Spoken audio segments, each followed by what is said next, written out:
पिछले क्लास में पढ़ा था सब्स्टिट्यूशन रिएक्शन SN1 SN2। उसके बाद मैंने कुछ डिस्कस किया था, एलिमिनेशन की बात की थी। एलिमिनेशन मैंने कहा था कि बेसिकली 1 2 आप जैसे कोई एक स्ट्रक्चर बनाते हैं, सॉरी मैंने कहा था कि कोई भी एक स्ट्रक्चर हो more than 1 atom, suppose X1, the removal of minimum 2 atom or group, 2 atom group का आप रिमूवल करा दो in presence of reagent such as base. जैसे X और Y है तो हम लोग X एंड Y को रिमूव कराते हैं, एलिमिनेट कराते हैं इन प्रेजेंस ऑफ रिएजेंट, और रिएजेंट मैंने क्या रखा है, बेस। तो जो प्रोडक्ट बनता है वो पाई बॉन्ड का फॉर्मेशन होता है, और ये पाई बॉन्ड का फॉर्मेशन होना हम लोग इसको एलिमिनेशन नाम देते हैं। एलिमिनेट हो रहा है, किसका एलिमिनेशन हो रहा है, X एंड Y का। तो आज हम लोग देखेंगे कितनी तरह के ऐसे एलिमिनेशन है, और ये जो एलिमिनेशन हो रहा है 1-2 कार्बन से हो रहा है, फर्स्ट एंड सेकंड से, तो हम लोग ऐसे एलिमिनेशन को 1-2 एलिमिनेशन भी नाम देते हैं, and beta elimination, it is also known as beta elimination. तो हम लोग एलिमिनेशन को क्लासिफाइड किए है, सबसे फर्स्ट है यूनिमॉलिक्यूलर। ये क्लासिफिकेशन किस बेस पे करते हैं कि नेचर ऑफ सब्सटेंस, मॉलिक्यूल्स का नेचर क्या है और एजेंट का क्या है, किसके प्रेजेंस में रिएक्शन कराते हैं। Unimolecular elimination, unimolecular elimination reaction, elimination reaction first है। Second bimolecular elimination reaction, second is bimolecular elimination reaction.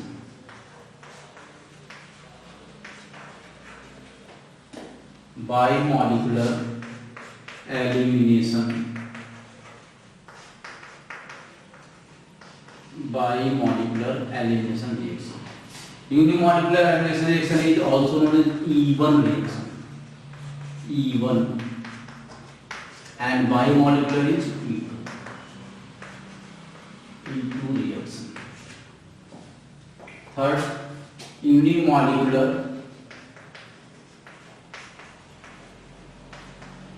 elimination,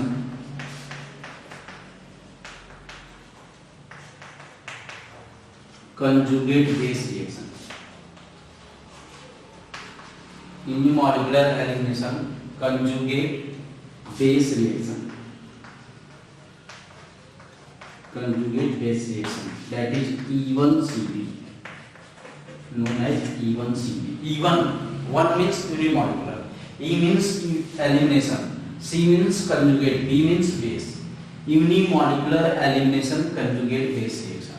वैसे हम लोग E1 और E2 के नाम से तो पहले से परिचित हैं, याद करो आप, जब मैं SN1 SN2 पढ़ा था आप लोगों को, तो वहाँ हम लोगों ने पढ़ा था unimolecular nucleophilic substitution reaction, bimolecular nucleophilic substitution reaction. Unimolecular nucleophilic substitution reaction is SN1, bimolecular nucleophilic substitution reaction is SN2। तो आप यहाँ वैसे ही देख सकते हो, बस डिफरेंस ये है कि वहाँ न्यूक्लियोफिलिक सब्स्टिट्यूशन जो वहाँ रिएजेंट न्यूक्लियोफाइल था, और यहाँ जो रिएजेंट होगा वो क्या होगा, बेस होगा। तो हम लोग देखेंगे, आप पहले इसको नोट कर लोगे, E1 reaction, E2 reaction, E1CB reaction, E1 reaction, E2 reaction, E1CB reaction, E1, E2, E1CB। ठीक है, तो सबसे पहले हम लोग देखेंगे E1 reaction.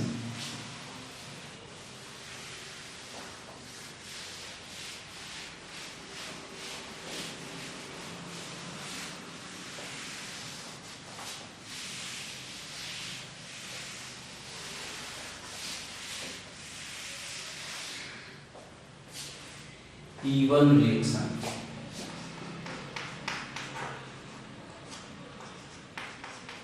E1 reaction example, alkyl halide chapter पढ़ रहे हैं, अल्किल हैलाइड का E1 रिएक्शन हम लोग देखेंगे। कार्बन हाइड्रोजन बॉन्ड है, ये E1 reaction occur in 2 step. Step 1 में सॉल्वोलिसिस होगा। याद करो, हम लोग यहाँ जो सॉल्वेंट लेते हैं पोलर प्रोटीन, ये सब कुछ पहले से हम लोगों ने पढ़ा है। Solvent is polar protein. E one reaction में सॉल्वोलिसिस होता है, इटू रिएक्शन में सॉल्वोलिसिस नहीं होगा। वहां हम लोग SN1 में सॉल्वोलिसिस करा रहे थे, SN2 में सॉल्वोलिसिस नहीं हो रहा था। जहां भी जब भी किसी बॉन्ड का सॉल्वोलिसिस होता है, इंटरमीडिएट का फॉर्मेशन होता है। तो यहाँ भी वही होगा, कार्बन हाइड्रोजन बॉन्ड में कार्बन हाइड्रोजन बॉन्ड जो है पोलर है, एंड पोलर होने की वजह से ये आसानी से बॉन्ड टूट जाएगा और इस कार्बन पे प्लस चार्ज आएगा, और हम लोग यहाँ आसानी से लिख सकते हैं फॉर्मेशन ऑफ कार्बोकैटायन। इसका मतलब ये हुआ कि इवन रिएक्शन में कार्बोकैटायन का फॉर्मेशन होता है। किसका फॉर्मेशन होता है? कार्बोकैटायन का फॉर्मेशन होगा। और यहाँ लिविंग ग्रुप X माइनस के फॉर्म में, ये सॉल्वोलिसिस होने की वजह से X माइनस निकल गया स्टेप 1 में। स्टेप 2 अगर आप एलिमिनेशन में देखोगे, स्टेप 2, तो ये जो कार्बोकैटायन का फॉर्मेशन हो रहा है, जिस कार्बन पे प्लस चार्ज है उसके पड़ोसी कार्बन के हाइड्रोजन को बेस आएगा और अब्स्ट्रैक्ट करता है। क्यों? ये कार्बन इलेक्ट्रॉन डेफिशिएंट है, अपने तरफ कार्बन के इलेक्ट्रॉन को खींचेगा, ये हाइड्रोजन जो है H प्लस के निकलने की टेंडेंसी बढ़ जाएगी, तो बेस आएगा और ये बेस इस H को निकालेगा। ये समझना है। हम लोग जो चैप्टर पढ़ रहे हैं कार्बन हाइड्रोजन बॉन्ड पढ़ रहे हैं, तो कार्बन हाइड्रोजन बॉन्ड में 2 रिएक्शन होता है, एक न्यूक्लियोफिलिक सब्स्टिट्यूशन और दूसरा एलिमिनेशन। तो एलिमिनेशन बेस के प्रेजेंस में होता है और न्यूक्लियोफिलिक सब्स्टिट्यूशन वहां किसके प्रेजेंस में होता है? न्यूक्लियोफाइल। तो आप जरा देखो यहाँ से, बेस जो है ये H प्लस को निकालेगा, जैसे ही H निकलेगा ये बॉन्ड इधर शिफ्ट हो जाएगा, और जब ये शिफ्ट होगा तो यहाँ पर कार्बन कार्बन डबल बॉन्ड बन गया और बेस ने H प्लस को क्या कर दिया? निकाल दिया H प्लस। ये बेस और H प्लस दोनों मिल करके आगे चल करके क्या बन जाएगा? HX। मतलब हम लोगों ने चैप्टर जो पढ़ा अल्किल हैलाइड में कौन लोग निकले? H and X।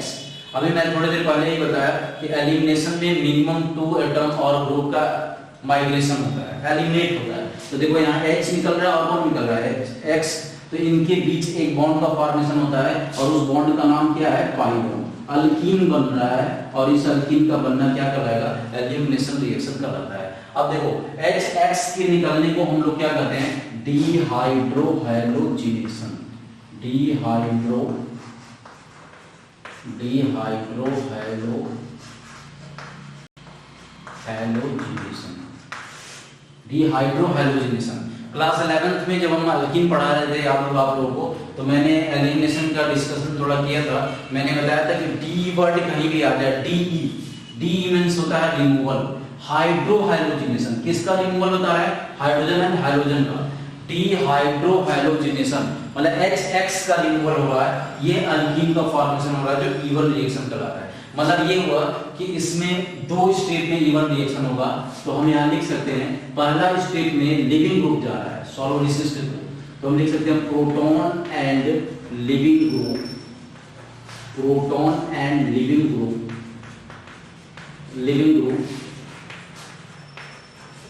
Proton and leaving group depart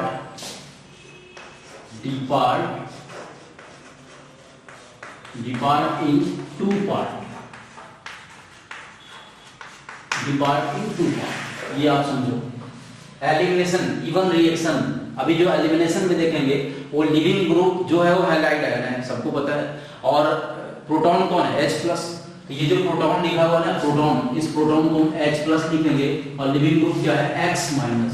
तो proton and leaving group depart in 2 part. आप जरा देखो पहले स्टेप 1 में सॉल्वोलिसिस हुआ, ये रेड स्लो स्टेप होता है, और जैसे ही सॉल्वोलिसिस हुआ जरा ध्यान देना, स्लो स्टेप यहाँ कौन निकल कर जा रहा है? X minus, that is leaving group. और सेकंड स्टेप में बेस आया H प्लस को निकाल रहा है, H यहाँ से निकलेगा और पाई बॉन्ड का फॉर्मेशन होगा। तो हम लोग इसको नाम देते हैं कि ये सेकंड स्टेप में प्रोटॉन का रिमूवल हो रहा है। In second step base abstract the proton from adjacent carbon of carbocation।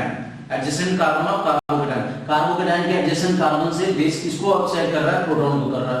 In first step solvolysis of alkyl halide takes place. Carbon hydrogen bond alkyl halide में जब भी एलिमिनेशन पढ़ेंगे तो इवन रिएक्शन जब भी आएगा या किसी भी रिएक्शन में इवन रिएक्शन होगा तो सबसे पहले सॉल्वोलिसिस होता है और फॉर्मेशन किसका होता है? इंटरमीडिएट कार्बोकैटायन का। इंटरमीडिएट कार्बोकेटायन बनने के बाद जिस कार्बन में प्लस चार्ज है, ये ध्यान रखना, उसके पड़ोसी कार्बन से हाइड्रोजन को बेस अब्स्ट्रैक्ट करता है। हम लोग SN1 रिएक्शन में भी ऐसा ही पढ़े थे। SN1 रिएक्शन में कार्बन हाइड्रोजन बॉन्ड का सॉलोलिसिस हो रहा था, कार्बोकेटायन बन रहा था।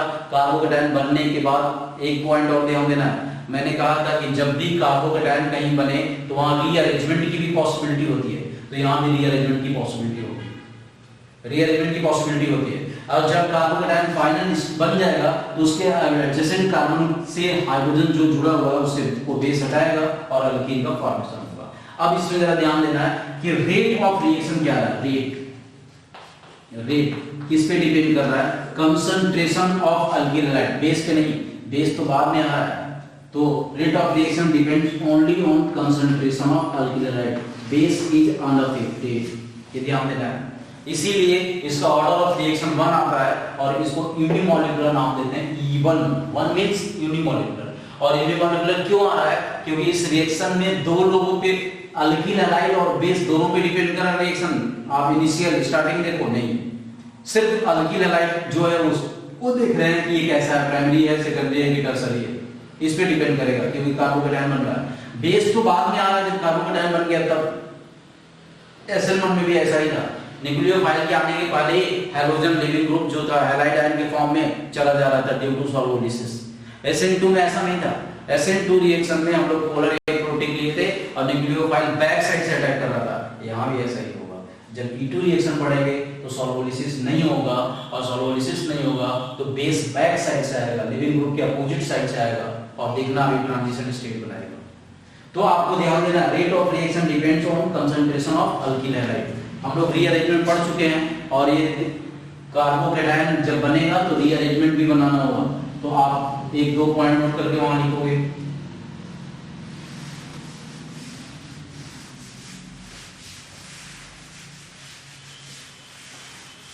First, it is unimolecular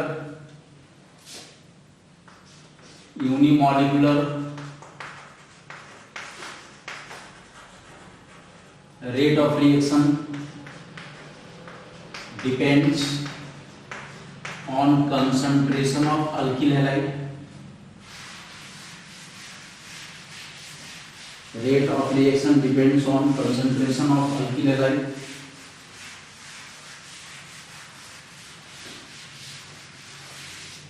Concentration of alkyl halide. Rate of reaction depends on concentration of alkyl halide. Third, rearrangement is possible.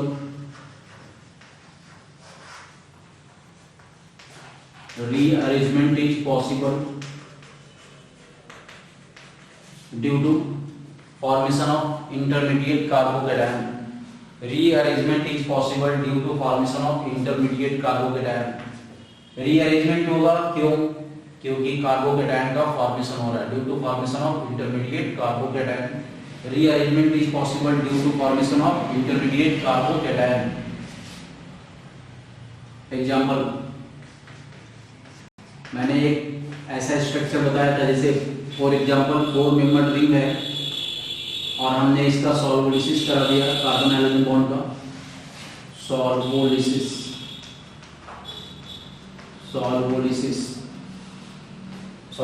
कराने के बाद इसका जो कार्बोकेटायन बनेगा, ये पॉजिटिव चार्ज यहाँ आ गया, ये पॉजिटिव चार्ज आ रहा है। अब आपको इसमें देखना है कि क्या रीअरेंजमेंट पॉसिबल है? बिल्कुल है। अगर इस कार्बन का प्लस चार्ज यहाँ आ जाए तो टर्सरी कार्बोकेटायन होगा। टर्सरी कार्बोकेटायन जबकि ये प्राइमरी है तो प्राइमरी से टर्सरी बनेगा, टर्सरी ज्यादा स्टेबल होता है। लेकिन आप स्ट्रक्चर को जरा ध्यान से देखो, कितने एटम करेंगे? 4 मेंबर रिंग का एक्सपेंशन करा के 5 करा तो वो ज्यादा स्टेबल है। ऑर्गेनिक केमिस्ट्री में मोर स्टेबल 6 मेंबर रिंग है, देन 5 देन 4। तो हम लोग ऐसे केस में रिंग का एक्सपेंशन कराएंगे। यहाँ पर 4 मेंबर रिंग है और 4 मेंबर रिंग में ये बॉन्ड है, ये इसको तोड़ के इसमें मिला दो। इस कार्बन को इस रिंग के अंदर ले आइए। पहले से आपके पास कितने एटम का कार्बन का रिंग है? 4 मेंबर रिंग है, 1 2 3 4। और इस 4 मेंबर रिंग में जब ये कार्बन आएगा तो अब इसका जो स्ट्रक्चर बनेगा, जरा देखो, ये 5 मेंबर रिंग हो गया, 5 मेंबर रिंग। और पॉजिटिव चार्ज यहाँ आप लिख दीजिए। ये मोर स्टेबल हो गया, ये लेस स्टेबल है, लेस स्टेबल और ये हो गया मोर स्टेबल, मोर स्टेबल। तो इसको हम रीअरेंजमेंट नाम देते हैं। अब ये रीअरेंजमेंट, यहाँ मिथाइल की शिफ्ट, मिथाइल का अरेंजमेंट हो गया। ये ध्यान देना मिथाइलिन होता है CH2। जब ये कार्बोकेटायन बन गया तो आप इसको बेस, इसके सामने बेस को लाकर रखिए। सेकंड स्टेप में हम लोगों ने पढ़ा कि कार्बोकेटायन बनने के बाद बेस आएगा और उसके एडजेसेंट कार्बन के हाइड्रोजन को निकालेगा और क्या बनाएगा, पाई बॉन्ड। जैसे ही बेस यहाँ से हाइड्रोजन को निकाल देगा अगर ये बेस, ये बॉन्ड इधर शिफ्ट हो जाएगा और ये देखो अल्कीन बनकर तैयार हो गया, अल्कीन, यहाँ अल्कीन बन गया। तो एक पहले वाले केस में हाइड्रोजन निकला, दूसरे वाले केस में हाइड्रोजन निकल रहा है, तो इसको हम डीहाइड्रोहैलोजिनेशन नाम देंगे। क्या नाम देंगे, डीहाइड्रोहैलोजिनेशन। तो आप एक लाइन एग्जांपल वहां लिख सकते हो, डीहाइड्रोहैलोजिनेशन टेक्स प्लेस, डीहाइड्रोहैलोजिनेशन, हाइड्रोहैलोजिनेशन टेक्स प्लेस। डीहाइड्रोहैलोजिनेशन के ब्रैकेट में removal of HX, removal of hydrogen, removal of HX, dehydrohalogenation takes place, removal of HX।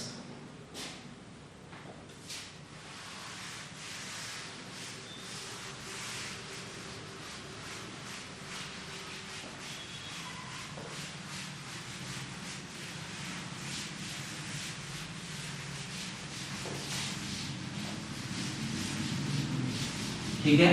अब हम लोग देखेंगे nature of substrate, alkyl halide की reactivity order of, fourth number, reactivity of alkyl halide, reactivity of alkyl halide. Alkyl halide हम लोग एक point इसमें SN1 है, टर्सरी, सेकेंडरी, देन प्राइमरी। ये अल्किल हैलाइड की रिएक्टिविटी का ऑर्डर है। वैसे भी कार्बोकेटायन ज्यादा स्टेबल कौन होता है, टर्सरी, तो सबसे ज्यादा इसमें रिएक्टिविटी का ऑर्डर टर्सरी अल्किल हैलाइड का होगा। SN1 में भी टर्सरी था, tertiary, secondary, primary, due to formation of carbocation. एक पॉइंट और समझना है, जिस कार्बन के अराउंड अल्किल ग्रुप ज्यादा होगा, जितना ज्यादा अल्किल ग्रुप होगा वहां पर प्रोडक्ट बनने की पॉसिबिलिटी, अल्कीन जो होता है वो ज्यादा स्टेबल होता है। More substituted alkene more stable, more alkylated alkene. अभी हम आगे डिस्कस करेंगे शेड्जर rule, Hopman rule.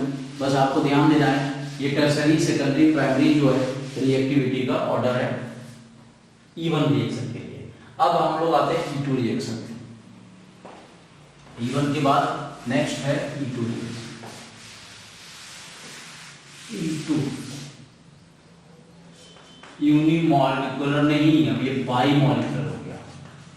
E2 reaction बाइमॉलिक्यूलर। E1 reaction में जो रिएजेंट होता है वो सॉल्वेंट होता है। E1 रिएक्शन का रिएजेंट आप देखो, पोलर प्रोटिक सॉल्वेंट, यही रिएजेंट है, पोलर प्रोटिक सॉल्वेंट के भी सॉल्वोलिसिस करता है। रिएजेंट भी यही हो गया, रिएजेंट की तरह यही काम करेगा। अब आप देखो वाटर होगा, हाइड्रोलिसिस, इथाइल अल्कोहल होगा। हम लोग SN1 में ये सही पढ़े थे, बस ये बेस की तरह काम करेगा। इथाइल अल्कोहल होगा, एथनोलिसिस। अमोनिया होगा, अमोनोलिसिस। ये ध्यान रखना है, हाइड्रोलिसिस, एथनोलिसिस, अमोनोलिसिस। ये E1 रिएक्शन के लिए मैं बता रहा हूँ, पोलर प्रोटिक सॉल्वेंट है and this solvent self act as a reagent, ये रिएजेंट की तरह काम करता है। अब वाटर है, हाइड्रोलिसिस करेगा, तो वाटर में जो OH माइनस हो गया बेस हो गया, बेस की तरह काम करेगा। अल्कोहल है, अल्कोहलिसिस हो गया, इथॉक्साइड क्या हो गया, बेस हो गया। अमोनिया में NH2 माइनस क्या हो गया, बेस। ये बेस जाएगा और प्रोटॉन को एक्सट्रैक्ट करेगा, बाई बॉन्ड बनाएगा। तो ये आपका E1 रिएक्शन का। चलिए अब हम E2 रिएक्शन में देखते हैं क्या होगा। E2 रिएक्शन में अल्किल हैलाइड एंड ये देखो कार्बन हाइड्रोजन बॉन्ड, इसमें समझना है। यहां इस स्ट्रक्चर में अब आपको पोलर सॉल्वेंट कैसा लिखते हैं, polar equal, polar aprotic, solvent is polar aprotic. Polar aprotic solvent है तो पोलर एप्रोटिक सॉल्वेंट में सॉल्वोलिसिस होगा नहीं, और सॉल्वोलिसिस नहीं होगा तो बेस बैक साइड से आएगा। जिस कार्बन पे हाइड्रोजन अटैच है उसको अल्फा और उसके पड़ोसी कार्बन को बीटा कहते हैं। बेस आता है जिस पे हाइड्रोजन लिविंग ग्रुप है, उस कार्बन से अटैच हाइड्रोजन को नहीं पहचानेगा क्योंकि यहाँ रिपल्सन क्या होगा, ज्यादा होगा। बेस पे खुद ही माइनस डेंसिटी ज्यादा होता है, तो इस कार्बन पे तो कभी आएगा नहीं, अल्फा कार्बन पे कभी बेस नहीं आएगा, कहाँ आएगा बीटा, और बीटा कार्बन के हाइड्रोजन को पहचानेगा। इसको हम बीटा एलिमिनेशन भी कहते हैं। अब आप समझ लो, अगर इस हाइड्रोजन को बेस निकालेगा तो लिविंग ग्रुप से इस हाइड्रोजन का डिस्टेंस क्या है, कम है, तो रिपल्सन की पॉसिबिलिटी ज्यादा है। तो लिविंग ग्रुप जो एक्स को जो निकल के जा रहा है उसके अपोजिट साइड वाले हाइड्रोजन को बेस एब्स्ट्रैक्ट करेगा। इसको ऐसे आप समझो, क्यों? क्योंकि लिविंग ग्रुप से इस प्रोटॉन की डिस्टेंस बहुत ज्यादा है, ये एंटी पेरिप्लेनर है, काफी दूरी पे है, और यहाँ से बेस हाइड्रोजन को आसानी से निकाल लेगा। ये बॉन्ड इधर शिफ्ट हो जाएगा, इसके बीच क्या हो जाएगा, वो बॉन्ड बन जाएगा, अल्कीन बन जाएगा। तो इसका जो स्ट्रक्चर बनता है वो बेस, और हम लोग ट्रांजिशन स्टेट नाम देते हैं, बेस एंड हाइड्रोजन का स्ट्रक्चर ऐसा कुछ बनता है।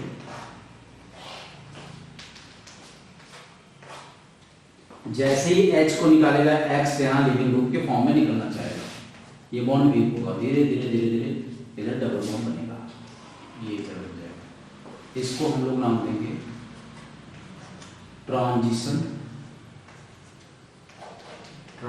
State, base and transition state, ये बन गया। धीरे धीरे ये बेस और हाइड्रोजन, ये बॉन्ड जो है स्ट्रॉन्ग होता जाएगा और ये बॉन्ड वीक हो जाएगा, यहाँ से कार्बन डबल बॉन्ड बन जाएगा, अल्कीन का फॉर्मेशन हो जाएगा, अल्कीन, और बेस H प्लस के साथ चला गया और X माइनस अलग चला गया। अब आपको समझना है, ये हम लोग E1 नहीं पढ़ रहे, E2 पढ़ रहे। E1 में सब कुछ यही स्ट्रक्चर था, कार्बन हाइड्रोजन बॉन्ड का सॉल्वोलिसिस हो रहा था, कार्बोकेटायन बन जा रहा था, यहाँ से वहां 2 स्टेप में रहे, एक स्टेप है। कार्बन हाइड्रोजन बॉन्ड का सॉल्वोलिसिस तो हो नहीं रहा है, तो हाइड्रोजन जाएगा कैसे, तो बेस को चल के आना पड़ेगा पहले, और बेस रिएक्शन में पहले आ रहा है, तो बेस कभी भी कार्बन पे तो अटैक करता नहीं है। हम लोगों ने पहले दिन डेफिनेशन में देखा था, बेस हमेशा H प्लस को पहचानता है, तो ये जो क्या करेगा, H प्लस को बेस यहाँ से निकालेगा, और जैसे ही इस H प्लस को यहाँ से निकालेगा, ध्यान दोगे H निकला, ये बॉन्ड इधर शिफ्ट होगा, ट्रांजिशन स्टेट बनता है, और यहाँ से X, H और X निकल गया, मतलब ये दोनों आगे जा करके HX के फॉर्म में निकल जाएगा, जिसको हम डिहाइड्रोहाइड्रोजनेशन कहेंगे। अब आपको समझना है, अल्कीन का फॉर्मेशन हो गया, alkyne means pi bond, alkyne का फॉर्मेशन E2 में भी हो रहा है। तो इस रिएक्शन में जो सब रेट की बात करें, फर्स्ट पॉइंट, रेट किस पे डिपेंड कर रहा है, rate depends on concentration of alkyl halide as well as base, मतलब बेस स्ट्रॉन्ग होना चाहिए।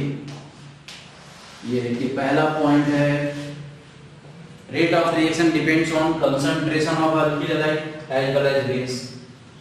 तो यहाँ अल्किल कितने मॉलिक्यूल, कितने लोगों पे डिपेंड कर रहा है, 2 लोगों पे, एक तो अल्किल हैलाइड पे और दूसरा बेस पे। तो अल्किल हैलाइड और बेस 1 और 1 कितने लोग हैं, 2 लोग हैं, इसलिए इसको बाई मॉलिक्यूलर नाम देते हैं, और बाई मॉलिक्यूलर है तो हमने क्या लिखा, E2 रिएक्शन, ये समझना है, E2 रिएक्शन नाम क्यों आ रहा है, it is by molecular, E2 reaction का रीजन ये है, ठीक है। अब आप देखो अल्किल हैलाइड और बेस दोनों पे डिपेंड कर रहा है, और सेकंड पॉइंट ये है, rearrangement does not possible, rearrangement does not possible, does not possible, ये समझना है। रीअरेंजमेंट क्यों नहीं पॉसिबल है, due to formation of transition stage, हम लोग SN2 में भी ऐसे ही पढ़े थे, यहाँ E2 में पढ़ रहे हैं। Rearrangement does not takes place due to formation of transition state, transition state बनने की वजह से रीअरेंजमेंट नहीं होगा, रीअरेंजमेंट तो कार्बोकेटायन बनने की वजह से होता है ना, रीअरेंजमेंट नहीं होगा। थर्ड है nature of substrate, alkyl halide सबसे रिएक्टिविटी का order, reactivity of alkyl halide, tertiary, secondary, primary alkyl halide. अब इसको आपको समझना है। हम लोगों ने SN2 में पढ़ा था सबसे ज्यादा रिएक्टिविटी वहां कौन था, मिथाइल हैलाइड या प्राइमरी? तो SN2 में, क्योंकि वहां कार्बोकेटायन नहीं बन रहा है, तो यहां भी कार्बोकेटायन नहीं बन रहा है, तो टर्सरी तो होना नहीं चाहिए, प्राइमरी होना चाहिए। बट आप बताइए प्रोडक्ट जो आपका बन रहा है वो क्या बन रहा है, अल्कीन। क्या प्राइमरी कार्बन का अल्कीन या मिथाइल हैलाइड का अल्कीन ज्यादा स्टेबल होगा? नहीं। अल्कीन के लिए डेफिनेशन है, जिस डबल बॉन्ड के अराउंड कार्बन की संख्या ज्यादा हो, जिसको हम कहते हैं more alkylated alkene, more substituted alkene, more stable. जिस अल्कीन में कार्बन कार्बन डबल बॉन्ड के around carbon number of carbon ज्यादा हो, more alkylated, more substituted alkene, more stable. तो मोर अल्काइलेटेड किसमें है? टर्सरी में। इसी वजह से E2 रिएक्शन में भी रिएक्टिविटी का ऑर्डर क्या होगा? Tertiary alkyl halide, secondary alkyl halide, primary alkyl halide. ये ध्यान देना। एलिमिनेशन रिएक्शन जब आप पढ़ रहे हो दो तरह का, पहले मैंने देखा E1 एंड E2, E1 से भी अभी आगे देखेंगे। E1 में हमने देखा कि इंटरमीडिएट कार्बोकेटायन बन रहा था, इसे उस बेस पे अल्किल हैलाइड की रिएक्टिविटी का ऑर्डर टर्सरी आ रहा था, लेकिन यहां तो कार्बोकेटायन बन नहीं रहा। E2 में तो कार्बोकेटायन बन नहीं रहा, क्या बन रहा है? Transition state. और ट्रांजिशन स्टेट जब बन रहा है तो क्या टर्सरी अल्किल हैलाइड की रिएक्टिविटी ज्यादा होगा? नहीं, ऐसा होना नहीं चाहिए, और था भी नहीं। कहां? SN2 में। SN2 में सबसे ज्यादा रिएक्टिविटी कौन था? Methyl halide, then primary, secondary, और सबसे कम रिएक्टिव कौन था? Tertiary. Tertiary alkyl halide unreactive था। तो जरा यहां आप देखिए, यहां टर्सरी क्यों ज्यादा होता है? क्योंकि E2 SN2 नहीं है, E2 है। एलिमिनेशन में हमेशा पाई बॉन्ड बनता है और अल्कीन बनता है। और कौन सा अल्कीन ज्यादा स्टेबल होता है? जिसमें भीड़ ज्यादा हो। अब भीड़ ज्यादा किसमें हो? टर्सरी। मोर अल्काइलेटेड अल्कीन, मोर स्टेबल। तो सबसे ज्यादा जो रिएक्टिविटी का ऑर्डर आ रहा है वो टर्सरी अल्किल हैलाइड, इसमें भी होगा, E2 में भी और E1 में भी होगा, क्योंकि दोनों की वजह से जो प्रोडक्ट बन रहा है, क्या बन रहा है? अल्कीन बन रहा है। राइट, इतना ध्यान देना। तो चलिए इस पॉइंट को नोट कर लीजिए। First, rate of reaction depends on concentration of alkyl halide and base, दोनों पे डिपेंड करेगा।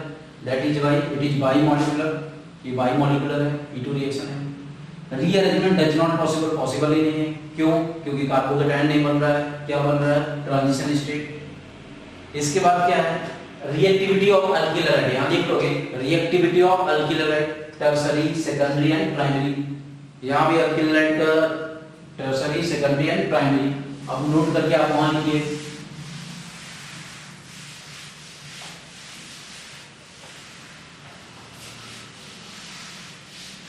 more substituted or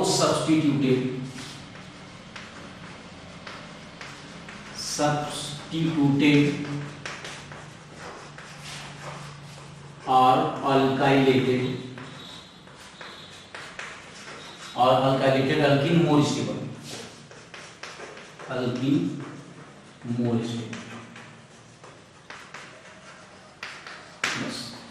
इसी वजह से टर्सरी आता है। मोर सब्स्टिट्यूटेड और alkylated alkene more stable, that is known as Saytzeff rule. Saytzeff rule या सेटजफ प्रोडक्ट कहलाता है। इस रूल को हम लोग क्या नाम देते हैं? सेटजफ rule, सेटजफ known as Saytzeff rule. ये वाई है, सेटजफ rule known as Saytzeff rule. ठीक है, नेक्स्ट लाइन है, देखो, here beta hydrogen eliminated by base, beta hydrogen eliminated, beta hydrogen को कौन एलिमिनेट कर रहा है? कौन निकाल रहा है? Base. Beta hydrogen is eliminated by base, known as beta elimination, known as beta elimination, known as beta elimination। Beta hydrogen is eliminated by base, known as क्या? बीटा एलिमिनेशन नाम देते हैं। ठीक है, next line, proton and leaving group, proton and leaving group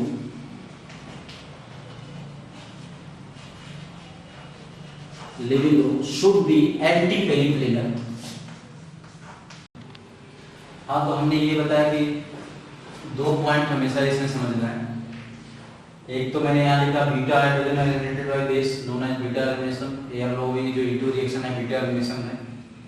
proton and leaving group should be anti periplanar. क्यों ऐसा है? एक बार आप स्ट्रक्चर को आप देख लो, एंटी पेरिप्लेनर होना चाहिए क्योंकि इससे रिलेटेड क्वेश्चन एग्जाम में बनता है। Should be anti periplanar. मैं बार बार रिपीट कर रहा हूँ क्योंकि ये इंपॉर्टेंट है।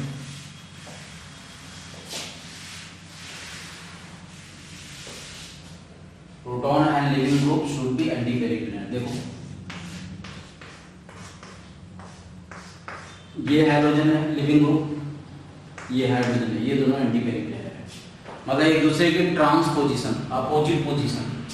बेस यहाँ इस वाले हाइड्रोजन को नहीं निकाल सकता है, निकालेगा लेकिन जितना आसानी से इस हाइड्रोजन को अब्स्ट्रैक्ट कर सकता है उतना आसानी से नहीं, क्योंकि इस लिविंग ग्रुप के पास ये जो डेंसिटी है इसको हटाना है और बेस आएगा तो दोनों में रिपल्सन क्या होगा? ज्यादा होगा। तो इनके बीच का डिस्टेंस कम है जबकि यहाँ डिस्टेंस क्या है? ज्यादा है। तो बेस इस वाले हाइड्रोजन को आसानी से निकाल सकता है। इसका मतलब ये हुआ कि जब भी अल्किल हैलाइड चैप्टर पढ़ेंगे हम लोग और रिएक्शन में अगर एंटी पेरिप्लेनर दिया है, स्ट्रक्चर ओपन है, तब एंटी पेरिप्लेनर हाइड्रोजन को पहचानोगे। स्ट्रक्चर ओपन नहीं है तब कोई बात नहीं। अब हम डायरेक्ट यहाँ CH3 लेते हैं, तब क्या पता कौन सा हाइड्रोजन कहाँ है? एक हाइड्रोजन हटा दीजिए।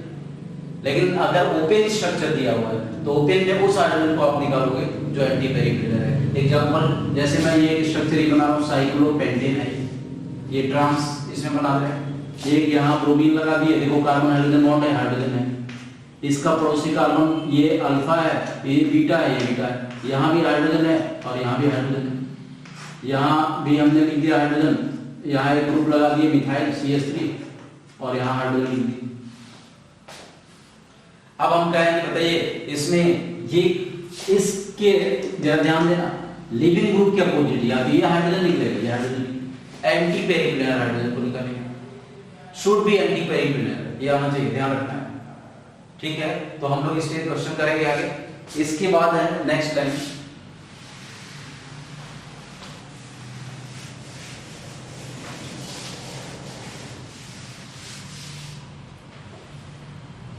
नेक्स्ट लाइन लिखो, here be dehydrohalogenation, डिहाइड्रोहैलोजिनेशन,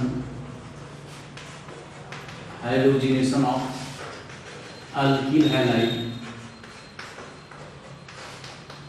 डिहाइड्रोहैलोजिनेशन of alkyl halide takes place. Dehydrohalogenation of alkyl halide takes place. Dehydro का मतलब क्या होगा? Dehydrohalogenation is removal of hydrogen and halogen HX। ठीक है, अब इसमें नेक्स्ट है, अगर आपको रिएक्टिविटी का ऑर्डर अल्किल हैलाइड का पूछे, रिएक्टिविटी ऑर्डर, तो सबसे alkyl iodide, alkyl bromide, alkyl fluoride and alkyl fluoride. आप जरा बताओ इसमें सबसे ज्यादा रिएक्टिविटी किसका होगा? Iodide, bromide, fluoride and fluoride. तो हम रिएक्टिविटी के ऑर्डर में iodide, then bromide, fluoride and fluoride को दिखाएंगे, क्योंकि ये सब ये R है और इनमें जो बेस्ट लिविंग ग्रुप होगा आसानी से कौन निकलेगा? F की I। मैंने लिविंग ग्रुप पढ़ाते टाइम बताया था कि I- गुड लिविंग ग्रुप होता है, तो I- इजीली यहाँ से एलिमिनेट होगा, देन BrClF। तो ये रिएक्टिविटी का ऑर्डर है। अब उसके बाद नेक्स्ट है बेस। रिएजेंट कैसा होना चाहिए? स्ट्रॉन्ग बेस होना चाहिए। Strong base act as a E2 reaction, favour E2 reaction. क्यों? क्योंकि याद करो E1 रिएक्शन में जो कार्बोकेटायन बन जा रहा था, हाइड्रोजन पहले ही रिप्लेस हो जा रहा था सॉल्वोलिसिस की वजह से। यहाँ ऐसा नहीं है, यहाँ बेस को एंटी पेरिप्लेनर आना पड़ रहा है, तो स्ट्रॉन्ग बेस को आना होगा, तभी X को रिप्लेस करेगा, X को एलिमिनेट करेगा। तो strong base example first alcoholic KOH, ये याद रखना पड़ेगा। सेकंड सोडियम अमाइड NaNH2, ये सोडियम भी आ गया और नाइट्रोजन भी, अल्कली मेटल है तो ऐसे ही स्ट्रॉन्ग बेस है। Third ethyl amine. Fourth tertiary butoxide ion, tertiary butoxide ion.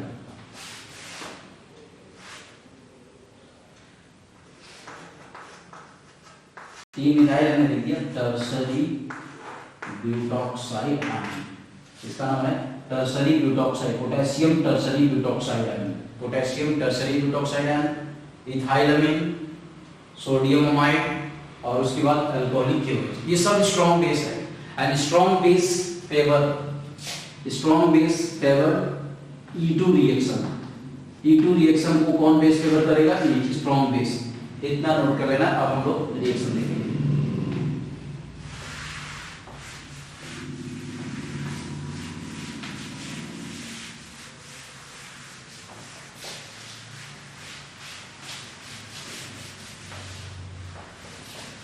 Reagent of E2 का रिएजेंट है, ये सब स्ट्रॉन्ग बेस है। First alcoholic KOH, second sodium amide NaNH2, ethylamine tertiary butoxide ion.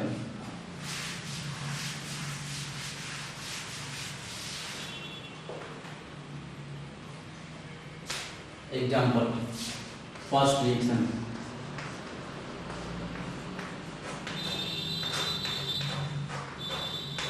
Propyl chloride react with alcoholic KOH, alcoholic KOH. Second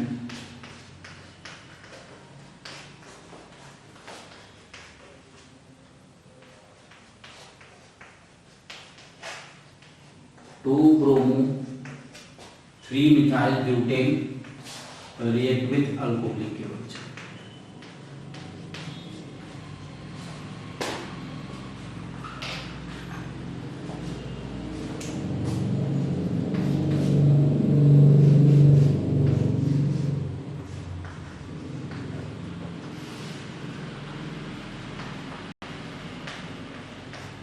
alcoholic caves.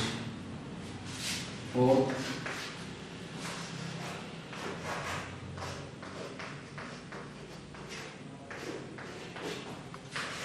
React with sodium amide NaNH। अब चलो पहले इतना करते हैं, फिर उसके बाद रिएक्शन करेंगे और हम आपको शीट देंगे, उसमें असाइनमेंट देंगे, सॉल्व करना। पहले कंसेप्ट समझो। ये पहले वाले क्वेश्चन को ध्यान से देखो। जिस कार्बन पे हाइड्रोजन है वो अल्फा है, उसका पड़ोसी कार्बन बीटा। हम लोगों ने अभी देखा E2 रिएक्शन में कि बेस आ रहा है, कहां पे जा रहा है? Beta hydrogen. बीटा कार्बन पे जो हाइड्रोजन है उस हाइड्रोजन को निकालेगा यहां से और इसके बीच क्या बनेगा? डबल बॉन्ड, और ये Cl लिविंग ग्रुप के फॉर्म में निकल जाएगा। जो प्रोडक्ट बना वो क्या होगा? पाई बॉन्ड बन गया, मतलब डबल बॉन्ड प्रोपीन हो गया। यहां से HCl, यहां से HCl निकल गया। सिमिलरली ये अल्कोहलिक केवज है, जिस कार्बन पे हाइड्रोजन है वो अल्फा, उसके पड़ोसी कार्बन बीटा, एक इधर भी है और एक बीटा इधर भी है, दोनों डिफरेंट है। क्यों? यहाँ जो बीटा है वो CH3 है और यहाँ जो बीटा है वो क्या? CH है। तो एक बार बेस CH3 वाले हाइड्रोजन को निकालेगा और एक बार बेस CH, दोनों समझो, मतलब यहाँ दो अल्कीन बनेगा। फर्स्ट अल्कीन ये CH3, अगर इस हाइड्रोजन को निकालेगा तो C double bond CH CH3 ये आएगा, और अगर ये वाले हाइड्रोजन को निकालेगा तो एक प्रोडक्ट और बनेगा CH3 CH double bond CH2 ये आएगा। इसमें दो अल्कीन बनेगा। ये मेजर होगा, ये जो प्रोडक्ट होगा मेजर होगा, ये क्या होगा? माइनर। दोनों में समझना क्यों? क्योंकि इसमें डबल बॉन्ड के अराउंड कार्बन क्या है? ज्यादा है, हाइपर कंजुगेशन ज्यादा होगा, अल्कीन की स्टेबिलिटी क्या होगा? ज्यादा होगा। मोर अल्काइलेटेड अल्कीन मोर स्टेबल, ये माइनर होगा क्योंकि इस डबल बॉन्ड के अराउंड अल्किल ग्रुप कम है। मतलब जब भी एक से ज्यादा बीटा कार्बन होगा तो प्रोडक्ट कितने बनेंगे? दो, और दो प्रोडक्ट बनेंगे, एक से ज्यादा प्रोडक्ट जब बने तो वहां एक मेजर लिखेंगे और एक माइनर। मेजर कौन होगा? जो मोर सब्स्टिट्यूटेड अल्कीन होगा, मोर अल्काइलेटेड अल्कीन होगा, वो मेजर प्रोडक्ट बनेगा। ध्यान रखना, मोर सब्स्टिट्यूटेड और मोर अल्काइलेटेड प्रोडक्ट, मोर अल्काइलेटेड अल्कीन मोर स्टेबल। इसमें आप देखो जरा ध्यान से, जिस कार्बन पे हाइड्रोजन है ये अल्फा है, उसके पड़ोसी बीटा, यहाँ या तो इस कार्बन के हाइड्रोजन को निकालेगा, यहाँ निकालेगा, ये बन जाएगा साइक्लोहेक्सीन। साइक्लोहेक्सीन हो गया, बीटा हाइड्रोजन को निकाल लिया। इसमें अब क्वेश्चन नंबर 4 को आप देखो, यहाँ जिस कार्बन पे मिथाइल है, ये कार्बन ये भी ये तो जिसका हाइड्रोजन है अल्फा, एक बीटा कार्बन ये और एक बीटा कार्बन ये और ये दोनों तो कॉमन है, चाहे इसको लिखो या इसको लिखो। तो यहाँ भी प्रोडक्ट दो बनेगा, एक प्रोडक्ट बनेगा ये जो बाहर वाला CH3 उससे निकल जाएगा तो ये बन गया, दूसरा प्रोडक्ट बनेगा ये बनेगा। अब इसमें जरा समझना, ये मोर सब्स्टिट्यूटेड एल्कीन है, ये मोर सब्स्टिट्यूटेड नहीं, इस डबल बॉन्ड के अराउंड कार्बन क्या जाता है, ये वाला मेजर है और ये क्या हो गया माइनर। तो आपको बड़े से बड़ा स्ट्रक्चर कभी भी मिल जाए कार्बन हाइड्रोजन बॉन्ड पर और अल्कोहलिक KOH रिएजेंट दिया हो, मतलब बेस दिया हो, तो आसानी से एल्कीन आप बना सकते हो। कंसेप्ट को आप समझो, जिस कार्बन पे हाइड्रोजन हो, कार्बन हाइड्रोजन को आप पहचानिए पहले। कार्बन हाइड्रोजन बॉन्ड से अटैच कार्बन को अल्फा कार्बन करें, उसके पड़ोसी कार्बन को बीटा, बेस आएगा और बीटा कार्बन के हाइड्रोजन को क्या करता है, पहचानेगा, और जैसे ही बीटा हाइड्रोजन का एलिमिनेशन होगा अल्फा और बीटा के बीच क्या बनेगा, डबल बॉन्ड। हाँ, एक बात ध्यान देना है, एक मोर देन वन कार्बन, एक more than one beta carbon, more than one beta hydrogen, तो एक से ज्यादा अगर बीटा कार्बन है मतलब बीटा हाइड्रोजन, तो वहां प्रोडक्ट एक से ज्यादा बनेगा, एक मेजर होगा, दूसरा क्या होगा, माइनर होगा। ठीक है, और भी बनाइए, इसको नोट करो।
ये एक ही बात है, KOH को इथाइल अल्कोहल है और अल्कोहल को KOH के साथ मिला तो इथाइल अल्कोहल, तो पोटेशियम तो इथॉक्साइड बन जाएगा, पोटेशियम इथॉक्साइड ये बेस है।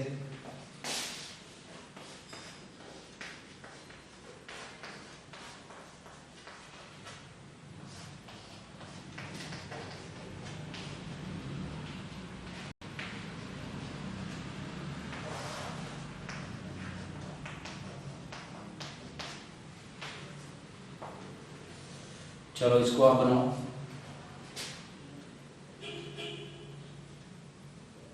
ये 1 ब्रोमो 1 मिथाइल साइक्लोपेंटेन है, इन दोनों में बीटा कार्बन 2 है, ये और ये दोनों कॉमन है, ध्यान देना है, ये दोनों कॉमन है। एक बार इस हाइड्रोजन को निकालेंगे, एक बार यहाँ प्रोडक्ट बनाइए।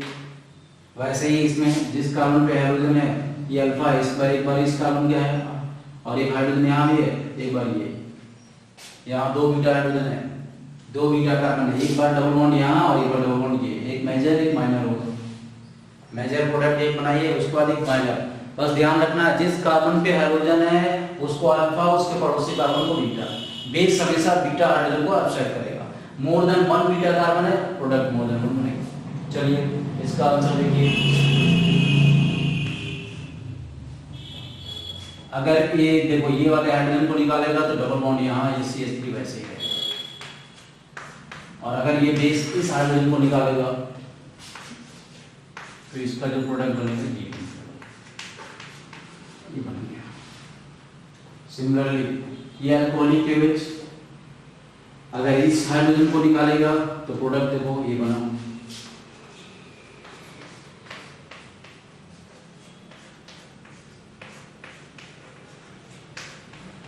ये बन गया। और अगर इसको निकालेगा तो सेकंड प्रोडक्ट जो बनेगा